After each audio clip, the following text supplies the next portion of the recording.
We're back at the Octagon House today, and we are going to tour the gardens. I love going on the tour of the gardens. That is one of my favorite things to do in my retirement.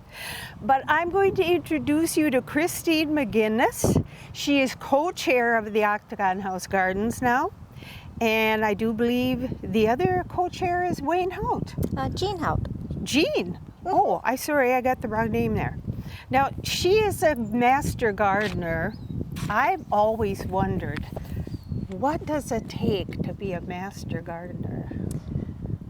There's an educational program that you go through that takes many months to complete, and then there's testing at the end, and then we are asked to have additional education each year, so we need to acquire a certain number of hours every year, and then we do a certain number of hours of service work each year. Yes. And the purpose of Master Gardeners is to help spread the information about gardening to people in the community who might not have it otherwise. I just want to ask you about the gardens, and I know there's not a theme, but what is your mission or goal for the gardens?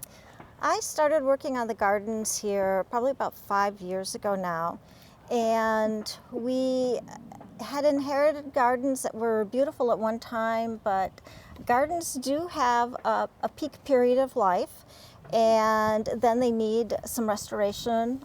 Plants age out and things get overgrown, so that's been our focus the last couple years.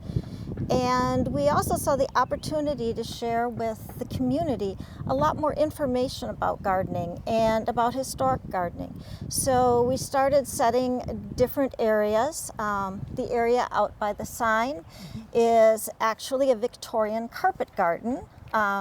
During the late 1800s, many people looked to their Victorian rugs for a pattern that they could repeat out in the yard. And this also came at the same time lawnmowers were becoming a thing. And so they would then have perfectly mowed lawn and these little islands. We've chosen to put ours out by the sign so that on the back side of it we could also showcase a lot of tropical plants. World travel was opening up at this time, and that was a real status symbol, is to have tropical plants. So they hauled these plants in the winter, and one of the most fascinating bits of history I learned about was how you keep a tropical plant alive in a house that does not have central heat. Oh my. We've had a great time researching many of these different gardens and the little snippets about them. So behind the sign are our tropical plants. And then we decided that it would be very beneficial if people understood that as gardening was started, you heard earlier that this was originally a homestead, but then it transitioned into a city home. And so they used to grow foods and vegetables, and as cities became more available, or cities with grocery stores and general stores became more available, they didn't have to grow as much. They could have things shipped in. So then they started adding gardens just for beauty. They still had cutting gardens and herb gardens and smaller vegetable gardens, but they also then had time to do something pretty like this garden is here. Yes. And this was, they usually located these in the side or the front of the house for the more formal gardens. And this could be viewed out the windows. And they're in the backyards were more the functional gardens, the cutting gardens and the everlasting gardens. Right. Another really interesting fact we learned while researching gardening at this time was that people were told, the garden experts at the time were saying that anyone can afford to have beautiful flowers by their home. And you can just go out into the wild and dig them up and bring them home. And yes, you could do that then. We don't quite do that anymore. But we have established, as you enter the property over there, there is a garden that is all native plants of the area. And the thing that we enjoy most about that garden is it also gives us the opportunity to explain to people about pollinator gardens. All of these native plants are very important for the pollinators, and for people who are thinking doing a pollinator garden in their yard. It's a place they can come and see exactly what these plants look like.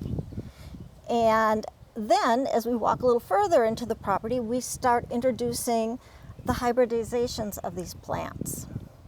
And as horticulture advanced, there were things that people deemed not as good about the native plants. Flowers might have been smaller, plants might have been floppier, bloom time might have been shorter. And so the horticulturalists worked on hybrids. And so then we start progressing through some of the gardens and showing some of those. And we had mentioned before the gazebo. Yes. So we've tried to keep some of the Victorian type things that would have been found in gardens in the late 1800s. But we also are trying to provide opportunities for people to learn much more about the gardens. Oh, that's wonderful. I would love that because I would even, love to come and hear you talk and do a class with us. That'd be wonderful. But anyway, now we're going to head to the gardens. Well, here is the gazebo that we had rebuilt. It's a replica of the gazebo that had been on the properties before. And so we have put it back where it had originally been located. And so now we're leaving the more formal decorative parts of the gardens to the more household or the working parts of the gardens. Oh, yes. This is lovely. Isn't it pretty? I love the clematis. The area back here that is in front of the new history alcove is where we are choosing to represent what would have been working gardens. Okay. And what you're seeing here is our newest garden. This new addition is actually a medicinal herb garden.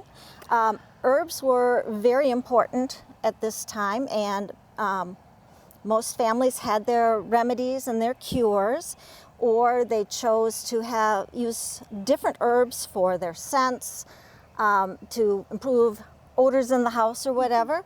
So we have done some research and we found some that were very popular at that time. And so we're starting to recreate here the herb garden. And some of these will be annuals and some of these will be perennials. We discovered it's very hard to find true medicinal herbs anymore because most things have been hybridized. And that gets away from some of the benefits of them. They lose some of those in hybridization. So we're not planning on getting to the point where we discuss remedies, but we're just going to be able to tell people what these plants are and what they might have been used for. Now for an example, that odd looking brownish one. Oh, what is that? That is an elderberry. And the elderberry flowers were used for many remedies, most of them respiratory, as I recall.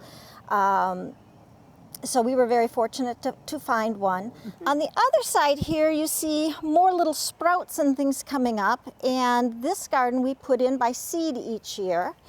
And it takes a little bit longer for it to establish, but we try to use cutting flowers that would have been very common during the late 1800s. And we do know that Mrs. Moffat used to do the flowers for the Baptist church every Sunday. Oh, so we know neat. that she had to have a cutting garden.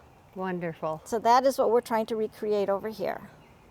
That's just a great piece of knowledge that I never knew about, that she was taking the flowers to church. And of course, that's the way it was in the beginning. Yes, it was. Very nice. The pink ones are roses, and they nice. are an old variety. I am not even sure which one. They have been here for years and years. Wow. And we're slowly, because of the problem of Japanese beetles, yes. minimizing the number of roses we have in the garden because we don't have the staff to hand-pick them every day. No. So, But those look healthy. they do. The fun Very thing about nice. roses, though, is if you use the old varieties, which we do have several on the property. We have a yellow one over there, it's Father Hugo, is that they bloom in early to mid-June, and the Japanese beetles don't arrive until July. Oh, So that's it's right. our reblooming roses, more horticultural advanced ones that are giving us problems the rest of the summer because that's what the beetles come and eat. Well, what about that rose right there? That, That's beautiful. Isn't that beautiful? That is a more modern rose. It was actually a gift from David Zilski, Really? who is a professor at the university. It was one of the roses he cultivated, and had given it to Jean as a gift, and she brought it to the garden here so that we could have. The nice thing about the hybridized roses is they don't have quite all of the disease problems Oh, good. that our old roses can That's have. good because we lost a lot of things in those years. But the beetles weren't as bad last year, were they? They weren't for me. So, No, I didn't think they were either. Yeah. But I don't have a whole lot. But I don't know if you can get that view of these two clematis right here. Those are just stunning. oh, thank you. Beautiful. I can't claim responsibility. They've been there for many They've years. been here for a Yes. Well, something I seem to have trouble with is clematis. They don't like me or they don't like where I put them, probably. I could explain. You'll see some pots back there. Yes, We walk back this way. sure. These pots might bring us back full circle to the front of the house. We have dug up some of these lilac suckers, and we've put them into pots because we are trying to twist the stems to have them grow together. And the reason we are doing this is if we come up the front walk at the Octagon House, you will notice there are two very old lilac bushes, one on either side. And there is notation that there had been a gardener who worked here, and he twisted the rose bushes on either side of the walk. So when people come in and go, oh, that's a half-dead lilac, why is it still here? That is the reason for it. And these are new ones that we are trying, we are experimenting because we can find no written information of twisting lilac stems. And so we have a few pots here that we're trying different ones in and different techniques. Now you've got them in dirt. We do have them in dirt. We have dug the suckers out. They're huge pots, so we planted the suckers in the pots, and then we are starting a twisting pattern with their stem. Here we are in the front at the tapestry garden. We have taken, we've looked at some oriental rugs for inspiration, and these were the formal gardens that I mentioned before, that once lawns became a thing, they would cut a shape in their yard, and then they would fill it with a pattern of annual flowers that would reflect what the carpet pattern was. Ours is struggling a little bit this year due to the drought and the heat, Yes. but hopefully as the summer progresses, some of the plants will really start to take off. And you should see some purple salvia in there. The Dusty Miller has come through well. Marigolds always do really well for us out here. And we've been experimenting with different border plants. We're not so thrilled with how the border plants are working this year, but as I said, there's a lot of learning that we are. Yeah, and what I like is it's a throwback to what they used to do. I think that's important Yes, for it people is. to know. And I think it makes a statement when people notice the corner and the sign in the house. Yes. This is where the tropical plants are going in. And again, it's early in the season. They will be much more pronounced. We have some castor bean plants, and we have some cannas, and some little purple shamrock plants. These are all plants that can't make it through the winter. And so it was a very important part of life during the last half of the 1800s to bring your tropicals outside and share them with your neighbors during the growing season. Yeah, because that's really tough on plants. I'm surprised you got shamrock plants here because I think they're a little touchy and they don't like cold. Well, we have to re-put them in every spring.